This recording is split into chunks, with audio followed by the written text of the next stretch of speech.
Excellency President Azali Assoumani, outgoing Chairperson of the African Union, Excellency Lula da Silva, President of Brazil, Excellency Moussa Faki Mohamed, Chairperson of the African Union Commission, Excellencies, Heads of State and Government, distinguished ministers, ambassadors, invited guests, ladies and gentlemen, welcome to Ethiopia. It is an honor to be with you today. Since we last met, the world has witnessed profound transformations shaped by geopolitical competition, economic challenge, climate change, and technological advancements.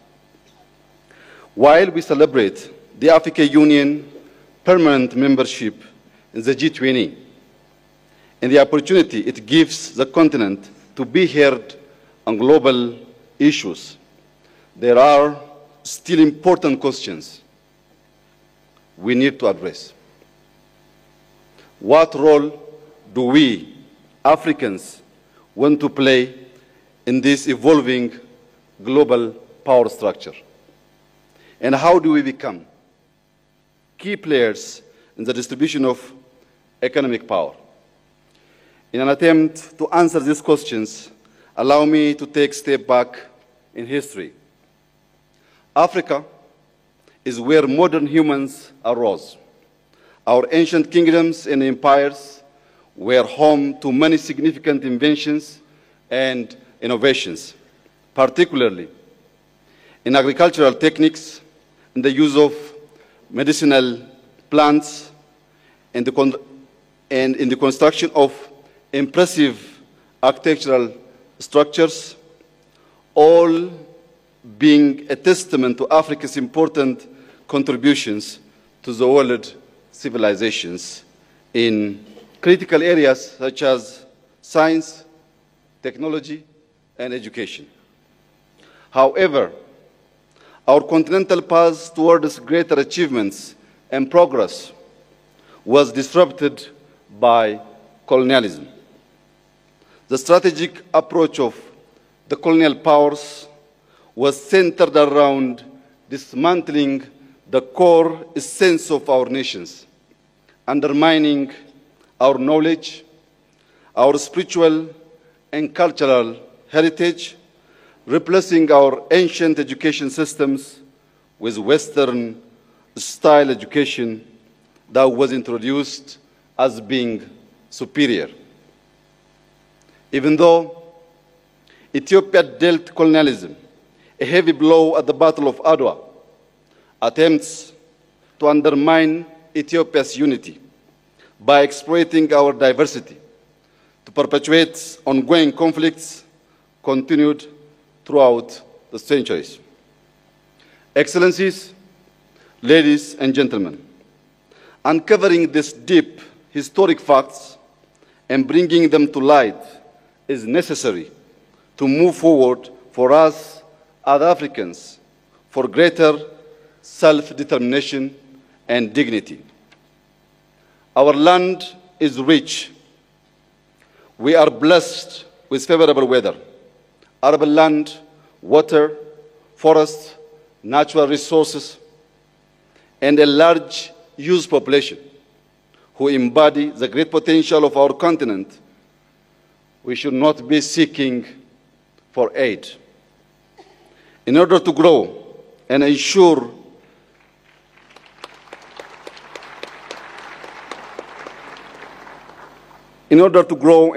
sustainable development, education is key.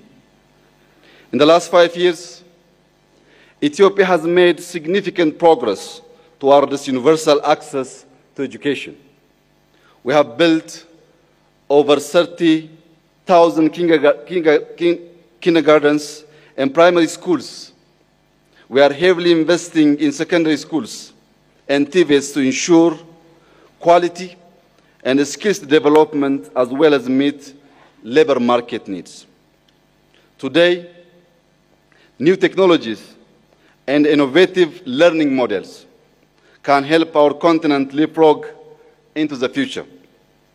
Technology has taken learning beyond the classroom. Artificial intelligence is delivering personalized learning tailored to children's needs by breaking down cultural and language barriers. Such advancements will allow our youth to unleash their entrepreneurial spirit, problem-solving skills, and determination to overcome challenges on Africa's development path. But we all know that one of the major factors affecting education systems are investments and financial constraints. Our financing needs are growing due to climate change and the cost of living crisis. Among others, debt is a burden.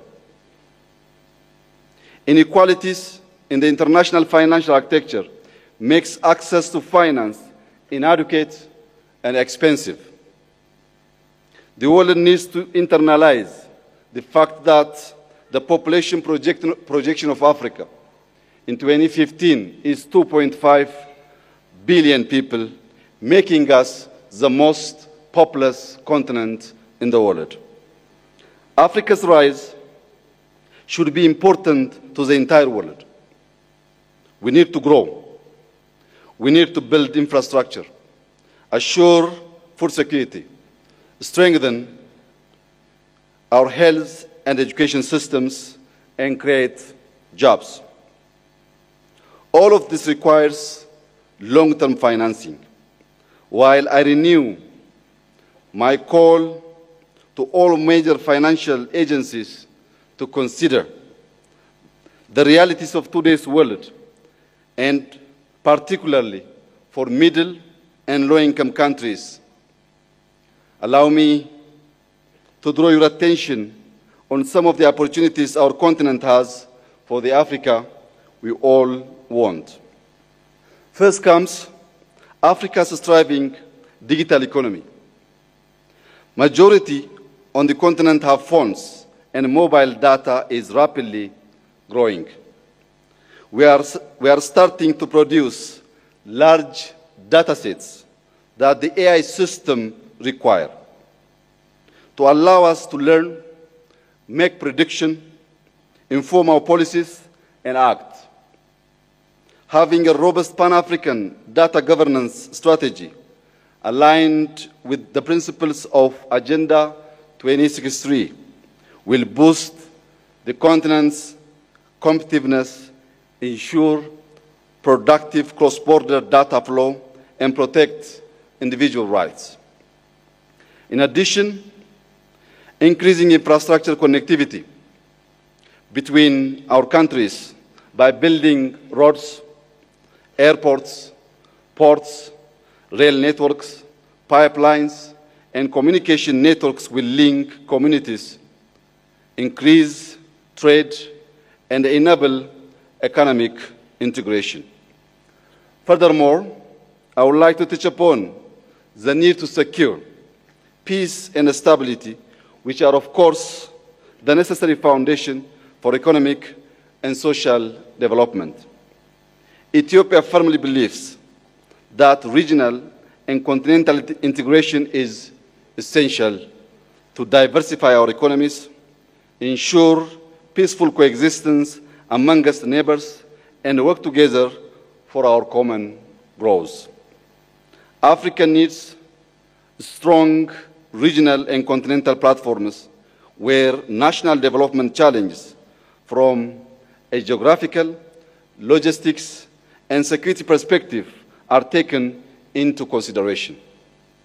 All of us here gathered today need to embrace the complexity of the world we live in and have critical debates to bring about creative but yet pragmatic solutions that will lead us to the transformation for Africa to prosper.